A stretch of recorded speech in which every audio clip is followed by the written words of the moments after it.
And the next topic should be the evolution order of STT. What is mean by evolution order means by the dependency graph we can provide the evolution order for the attributes. Here evolution order is nothing but the order in which how the values are getting from leaf to root or root to leaf. The order in which order it will be getting, it should be explained with the help of this dependency graphs. While the annotated parse tree shows the values of attributes, it will shows only values of that one. Annotated means at each non-terminal of a parse tree, what is the value of that one, we will mention that one. It is called annotated parse tree. While you are representing the order of the evolution can be explained with the help of a dependency graph. For dependency graphs we need to follow the particular rules. In dependency graph shows the information how the data or values from passing from which node to which node, that can be expressed in the form of a dependency graph. In normal graphs we will provide arrow notation from which state, which node to which node the value is passing, that can be indicated with the help of a arrow notation. That should be called as a dependency graph. In normal graphs we provide a data flow with the help of arrows, then such type of graphs is called dependency graph. In expressing dependency graph edges we need to follow the three important points for that one. The first important point is, for each parse node labeled by the grammar X, dependency graph has a node with attribute associated with X. అంటే ప్రతి node ఏదైతే మనకి పార్స్ ట్రీలో కానీ లేదంటే గ్రామర్లో, అంటే node in the sense nothing but non టర్మ్లో ఏదైతే ఉంటుందో ప్రతి దానికి మనకి డిపెండెన్సీ గ్రాఫ్లో దానికి పాసిబుల్ అయ్యే ఒక అట్రిబ్యూట్ కంపల్సరీగా ఉండాలి. That is the first point for that one. And second one, ఏదైనా ఒక attribute, for example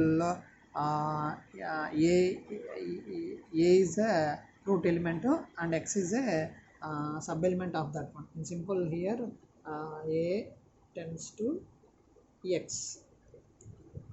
A tends to X. Here the A value will be depending upon X. That A value can be obtained, A value can be obtained from X. That is the indication. So for that reason we are putting arrow from here to here. This will be the another point. If you get any value from the child node, then the above that means above arrow will be indicated from child node to root node. Why? Because here the A value will getting a value from X.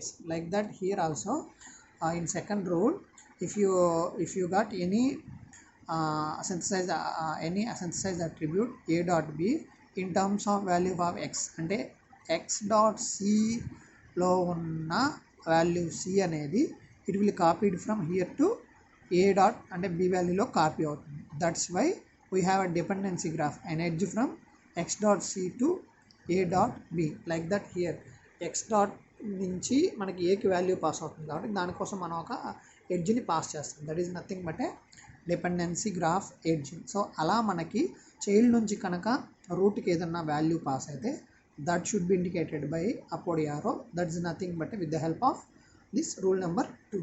And in rule number 3, if in case మనకి ఏదన్నా వాల్యూకు either from sibling అంటే ఆ పక్కన ఉన్న నోడ్ని నుంచి కానీ లేదంటే హెడ్ ఆఫ్ ది ప్రొడక్షన్ నుంచి కానీ కనుక మనం వాల్యూని గెట్ చేస్తే then that should be indicated by down arrow or straight arrow. That should be indicated in this notation like this example. So here the value of inherited attribute BC is in terms of X of A. అంటే X of A, here B is the body of production, X is a sibling. అంటే for example మనము A tends to B X అనే కనుక తీసుకున్నాము అనుకో, A tends to B and X. ఇప్పుడు ఇవి రెండు సిబ్లింగ్స్ అనమాట. ఇప్పుడు ఈ బికి కనుక వాల్యూ ఎయిదర్ ఫ్రమ్ సిబ్లింగ్ నుంచి అయినా కానీ లేదంటే పేరెంట్ నుంచి అయినా కానీ వస్తే, అంటే the B dot C value అన్నది okay either coming from either root element కానీ లేదంటే పక్కనున్న సిబ్లింగ్ నుంచి కానీ వాల్యూ వస్తే then that is the dependency graph. And దానికోసం దాన్ని ఇండికేట్ చేయడానికి మనం ఇక్కడి నుంచి ఒక ఎడ్జ్ ఇలా కానీ లేదంటే ఇక్కడి నుంచి ఒక ఎడ్జ్ ఇలా, అంటే డౌన్వర్డ్ డైరెక్షన్ కానీ లేదంటే సిబ్లింగ్ నుంచి స్ట్రైట్ డైరెక్షన్లో కానీ మనం ఏదైనా ఒక ఎడ్జ్ని కనుక డ్రా చేసామంటే that is nothing but a edge indication of dependency graph for the inherited attribute. So first point, గ్రామర్లో ఉన్న ప్రతి ఎలిమెంట్కి డిపెండెన్సీ గ్రాఫ్లో ఒక అట్రిబ్యూట్ అనేది ఇండికేట్ చేయాలి. సెకండ్ వన్, సింథసైజ్డ్ అట్రిబ్యూట్ అయితే ఎలా ఇండికేట్ చేస్తాం, అంటే చైల్డ్ నుంచి పేరెంట్కి వాల్యూ ఎలా అవుతుంది. అండ్ దెన్ థర్డ్ వన్, ఒకవేళ అది ఇన్హెరిటెడ్ అట్రిబ్యూట్ అయితే ఎయిదర్ పేరెంట్ నుంచి చైల్డ్కి కానీ లేదంటే సిబ్లింగ్ నుంచి పక్కన ఇంకా ఎలిమెంట్కి కానీ డేటా కనుక పాస్ అయితే those attributes are inherited attribute. Inherited అట్రిబ్యూట్స్కి ఎయిదర్ స్ట్రైట్ లైన్లో కానీ, అంటే నోట్ ఎడ్జ్ నుంచి ఇంకొక ఎడ్జ్ అంటే సిబ్లింగ్స్కి, లేదంటే రూట్ నుంచి చైల్డ్కి డౌన్వర్డ్ యారో కానీ ఇండికేట్ చేస్తాం. అదే మనం సింథసైజ్డ్ అట్రిబ్యూట్కి వెళ్ళామంటే మనం అప్వర్డ్ యారోని ఇండికేట్ చేస్తాం, ఎందుకంటే చైల్డ్ నుంచి డేటా రూట్ ఎలిమెంట్కి కానీ ఇంటర్మీడియట్ నోట్స్కి కానీ డేటా పాస్ అవుతుంది కాబట్టి. These are the 3 important points while you are constructing your dependency graph. So simple example ఒకటి తీసుకున్నాము dependency graph. E plus T అనే ఒక ఎగ్జాంపుల్కి ఈ డాట్ వాల్యూ ఎలా దేని మీద డిపెండ్ అయ్యి వస్తుందంటే E one dot value plus T value మీద డిపెండ్ అయ్యి ఈ వాల్యూ వస్తుంది. దానికి నోటేషన్ ఏంటంటే నార్మల్గా ఏంటంటే this a normal graph notation. Here E value అంటే E value it will depending upon these two, అంటే చైల్డ్ నోడ్ నుంచి రూట్ నోడ్కి డేటా పాస్ అవుతుంది కాబట్టి this element is called synthesized attribute. ఇక్కడ సింథసైజ్డ్ అట్రిబ్యూట్ ఉంది కాబట్టి వీఆర్ యూజింగ్ ఎయిదర్ అప్వర్డ్ డైరెక్షన్స్లో ఉన్న మనం యారోని ఇండికేట్ చేస్తాం. అంటే ఇది normal tree notation. Okay, by passing this arrows, అంటే ఈ యారోస్ని ఈ నోటేషన్కి పాస్ చేయడం వల్ల we got dependency graph. Okay, here solid lines పార్స్ట్రీని ఇండికేట్ చేస్తాయి. ఓకే, అదే డాటెడ్ లైన్స్ సాలిడ్ లైన్స్ దేన్ని ఇండికేట్ చేస్తాయంటే డిపెండెన్సీ గ్రాఫ్ని. ఓకే, అదే మనం ఒక డైరెక్ట్ ఎగ్జాంపుల్ ఆల్రెడీ మనం ఇంత డీల్ చేసిన ఎగ్జాంపుల్ చూద్దాం. d tends to TL, t tends to into ఈ గ్రామర్ ఆల్రెడీ మనం ఇంతకుముందే డిస్కస్ చేస్తున్నాము. ఈ గ్రామర్కి సిమెటిక్స్ రూల్ రాయడం కూడా ఆల్రెడీ చెప్పాను, ఎందుకంటే ఇక్కడ ఎల్ వాల్యూ అన్నది టీ వాల్యూ మీద డిపెండ్ అయి ఉంటుంది కాబట్టి L in equal to T type అని చెప్పాను. ఈ T dot in into photo already okay. ఇక్కడ దీనిలో ఈ ఎల్ వాల్యూ ఓకే ఈ ఎల్ వాల్యూ మీద డిపెండ్ అయింది, ఎందుకంటే పేరెంట్ నుంచి చైల్డ్కి వాల్యూ పాస్ అవుతుంది కాబట్టి L1 dot into equal to L, అంటే ఇది దీనికి ఏదైతే వాల్యూ ఉంటుందో ఆ వాల్యూ దీనికి పాస్ అవుతుంది. ప్లస్ ఐడి కోసం మనం కీబోర్డ్ నుంచి ఏదైతే తీసుకుంటామో దాన్ని దీనికి పాస్ చేస్తాం. Same thing here also for that. దీనికి మనం ఒక డిపెండెన్స్ అంటే యారోస్తో డిపెండెన్సీ ఉన్న విధంగా మనం యారో నోటేషన్స్ని యూజ్ చేస్తే, ఫస్ట్ వన్ టీ టైప్ నుంచి వాల్యూ ఎక్కడికి వెళ్ళింది అంటే ఇంటి వాల్యూ ఎక్కడి నుంచి ఎక్కడికి వెళ్ళింది, ఇక్కడ నుంచి సిబ్లింగ్కి వెళ్ళింది కాబట్టి ఈ యారోతో అంటే స్ట్రైట్ లైన్ యారోతో ఇండికేట్ చేసాం. నెక్స్ట్ ఇక్కడ ఇంటి నుంచి ఈ వాల్యూ నుంచి దీని కిందకి ఎల్ వాల్యూ పాస్ అయింది. ఓకే, అంటే ఇది ఇప్పుడు ఎల్ అయింది, ఇది L1 ఐడి అయింది. ఓకే, L1 ఐడి అంటే ఎల్ వాల్యూ దీని మీద డిపెండెంట్ కాబట్టి పేరెంట్ నుంచి చైల్డ్కి వచ్చింది. సేమ్ అలాగే పేరెంట్ నుంచి చైల్డ్కి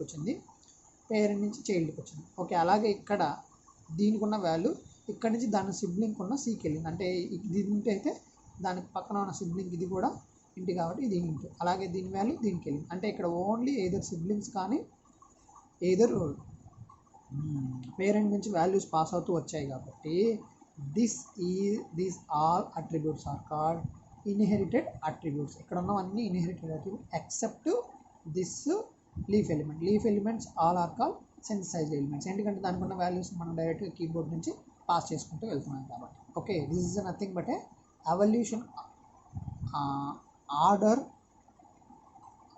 not evolution order. Okay, evolution order for SDT.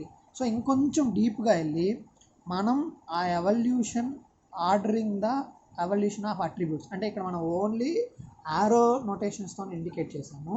ఈ యారో నోటేషన్స్ని మనం జస్ట్ నెంబరింగ్ సీక్వెన్స్ తోటి, అంటే డిపెండెన్సీ గ్రాఫ్ లోపల పాజిబుల్ ఆర్డర్ని విత్ నెంబర్స్ తోటి. అంటే మనం ఇప్పుడు ఇక్కడ పాస్ చేసిన సేమ్ అవే గ్రాఫికల్ డిపెండెన్సీ గ్రాఫ్లోనే బై పాసింగ్ నెంబర్స్, అంటే ఫస్ట్ ఏం జరుగుతుంది, నెక్స్ట్ ఏం జరుగుతుంది, నెక్స్ట్ ఏం జరుగుతుంది అనే వాల్యూస్ని కనుక మనం 1 by 1 కనుక పాస్ చేస్తే that is nothing but a concept of ordering the evolution of attributes. Okay, ఇలా మనం ordering the evolution of attributes అనే అటాచ్ చేసి నా dependency graph is nothing but a topological sort of graph. అంటే మనం గ్రాఫ్ని sort చేస్తున్నాము ఆర్డర్ని బట్టి. అంటే ఫస్ట్ ఏం జరుగుతుంది, సెకండ్ ఏం జరుగుతుంది, థర్డ్ ఏం జరుగుతుంది, ఆర్డర్లో ఒకదాని తర్వాత ఒకటి ఆ మొత్తాన్ని మనం 1 by 1 నెంబరింగ్ ఇచ్చుకుంటూ వెళ్తాం. కాబట్టి that is nothing but a topological sort order of graph. If a dependency graph edge from node m to n, then attribute corresponding to m must be the evaluating order of before n.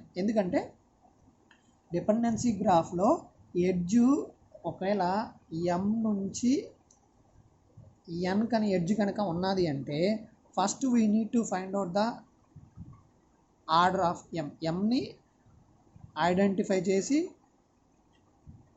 ఆ తర్వాత remaining ప్రాసెస్ని మనం complete చేయాలన్నమాట. So next one, if ఇలాంటి మనం గ్రాఫ్ని ఏదైనా construct చేసేటప్పుడు ఎక్కడైనా సైక్లిక్ ఆర్డర్ అంటే కంప్లీట్ సర్క్యులిక్ నోటేషన్ ఏదన్నా కనుక వచ్చింది అంటే there is no possible way of evaluating STT. అంటే సింటాక్స్ డైరెక్ట్ డెఫినేషన్ని కన్స్ట్రక్ట్ చేయడానికి పాసిబిలిటీ ఉండదు. అంటే మ్యాక్సిమం మనకి సైక్లిక్ నోటేషన్ అంటే సర్కిల్ నోటేషన్ లేని విధంగా మనం ఈ టాపోలాజికల్ ఆర్డర్ని కన్స్ట్రక్ట్ చేసుకోవాలన్నమాట. Next example for that one already ఇంతకుముందు మెన్షన్ చేస్తున్నాం మనం ఎలా ప్రాసెస్ అవుతుంది అని మొత్తం.